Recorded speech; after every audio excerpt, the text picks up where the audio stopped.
everyone and welcome back to our Portuguese homestead. Today I want to do something special. I want to feature our friends in this video. We have some friends here around, of course, and there are so many young foreign people moving to the countryside of Portugal right now. I thought it would be really cool to showcase some of the projects that they have set up. What type of families are they? And of course these are only our friends, so it's not complete representation of this group, but I think it's a really nice way to see what's kind of happening here, and I hope it's something that is gonna pick up in the future, of course, but for now we're really happy with the people that we have found around us. So today I want to introduce you to Tom and Matilde. They have a small market garden and a really nice farm with a vineyard and some olive trees as well. So here they are, and I hope you enjoy. I'm Matilde. I'm from Chile. I'm 28 years old, and I'm a mother of a little one who is 5 months here. And me. And this one over here, this handsome chap, is Tom Keeling. Sorry. And he's 30. Yeah. And we live in Portugal, in the Castelo Branco district. We met in Brazil at a sustainable building project. Building sustainably. 3 years ago, then we decided to come here because we wanted to do our own thing. And why did you pick Portugal? Let's talk a little bit more about that. It was climate, language, and price. So we started looking in France and Spain, but they were like over double the price. And I found a few places in France that I thought would be cool. And then I told Matty about them, and she was like, "No, the weather's like England." And it was in the north of France. It was in the west, and she wouldn't accept anything cooler than Portugal, basically. Now, to be fair, I was very surprised with the weather in Portugal when we arrived. At least in Castelo Branco, it's so extreme. It's like in winter it's very cold, and in summer it's extremely hot. So it was like, okay. Yeah, we came here with like bananas and mangoes and papayas and stuff. Like, yeah, we're gonna grow all of these, like saving seeds and stuff. Like thinking it was basically like bringing tropical, them from Brazil and planting everything. them, like, and then they just die. We spent about 2 years watching our trees dying, which was learning. Always learning. Yeah, and we've slowly started to get it now. The trees are starting to grow and survive, and to give us some fruit. Yeah, even getting some fruit from some of them. For me, I really like it because I feel a little bit like home. Like now it's home, of course, but something that I always missed in Europe, it was el calor de la gente. How do you say it?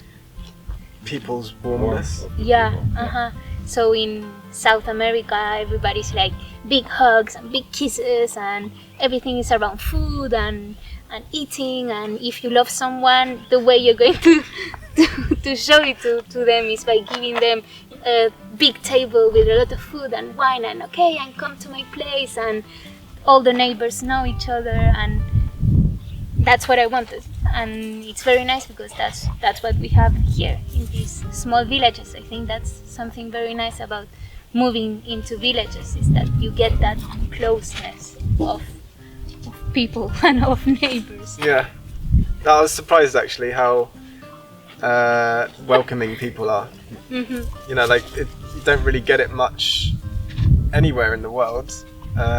People being so welcoming, you know, and bringing you gifts when you move in, and asking you round to drink wine and getting you drunk. Yeah. And just bringing around food for you and stuff. It's like real proper community here, and it's really, really nice. Mm-hmm. And everybody knows you.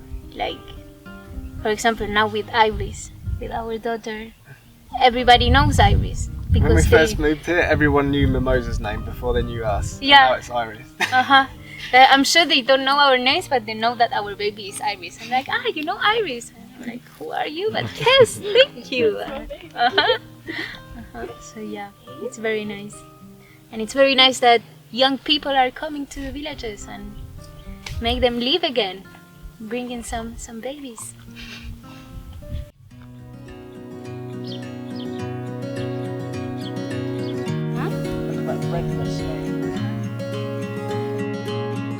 Because you planted them the same time you gave some to us.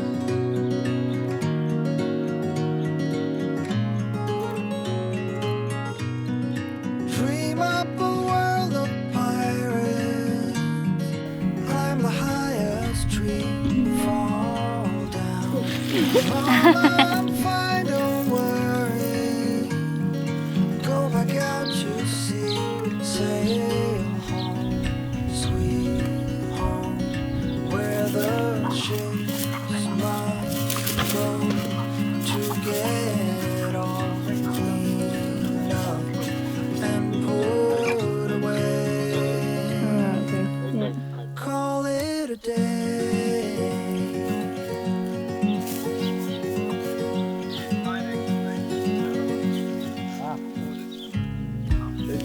Fight off 1,000 monsters hiding in the sand. Louis. On Mars, hijack the flying saucer, steady on the hand, fly home, sweet home, where the saucers go to get all cleaned up and put away.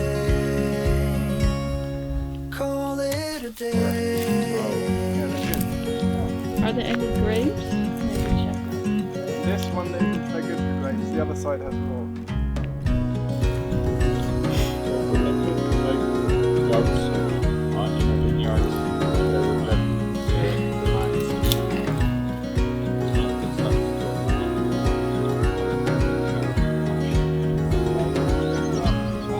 Back home, sweet home, where the heroes go to get all cleaned up. Anyway, let's call it a day.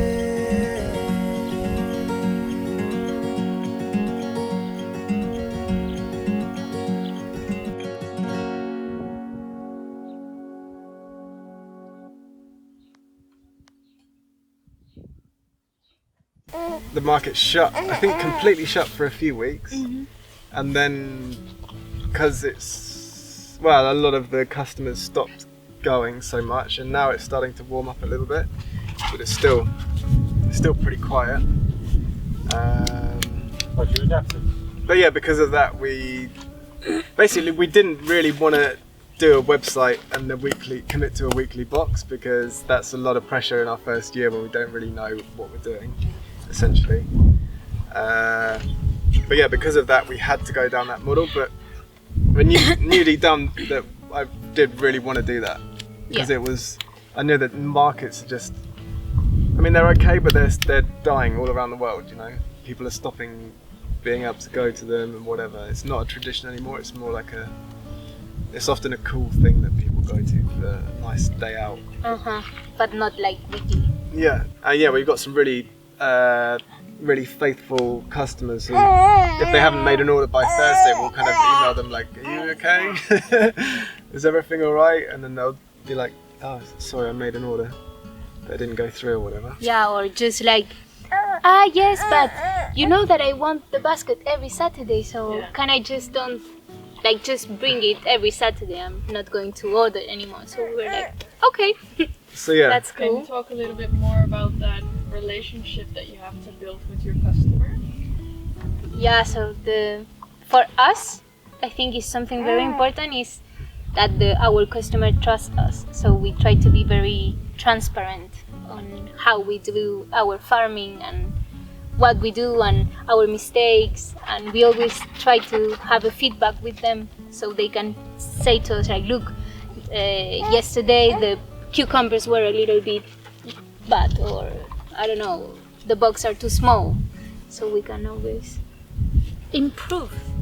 Yeah, and I feel like it's nice that we know all of our customers by name, and we kind of it's developed a relationship where, like, even if we messed up, they would still carry on buying from us because they know that we would go out of our way to fix that mistake.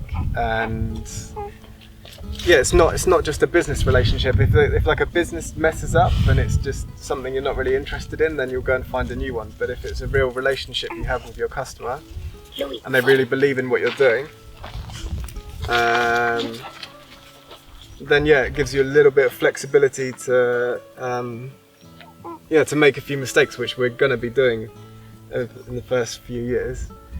And also because it's just nice to be close to other people. It's just nice to arrive and give a smile and get back a smile back. Like, it's just make your day better. And I think for them it's the same. Like, at the beginning we were going with Iris and everybody was like, the baby, and so I don't know, it's more familiar, like it's more something more close, and I think it's nice to know that you are getting your veggies and your things from a little family, and that And they are taste nice. better. Yeah. They taste better because they're fresher. And do you feel like there's a lot of support for young families, young farmers, that they really want to buy from you for that reason? Yeah, definitely. At least our customers that we have 4 or 5, they really like, one of the reasons why they are helping us is because they want to help small farmers and local farmers, and they are very happy that we had this proposition for them. We had a really long conversation that evening, and I really had to cut it down to some of the things that I thought were really cool and important about them. So I hope it gave you a little sneak peek into some of the people that live around here. And as I said in the beginning of this video, I hope to do some more in the future, and maybe also hopefully of some of the people who have already lived here for generations. But before that, we have to practice our Portuguese a lot more. So I hope you enjoyed this video. That's it for this week, and I'll see you guys next week. Acompaña un chirito silbador por un caminito de piel.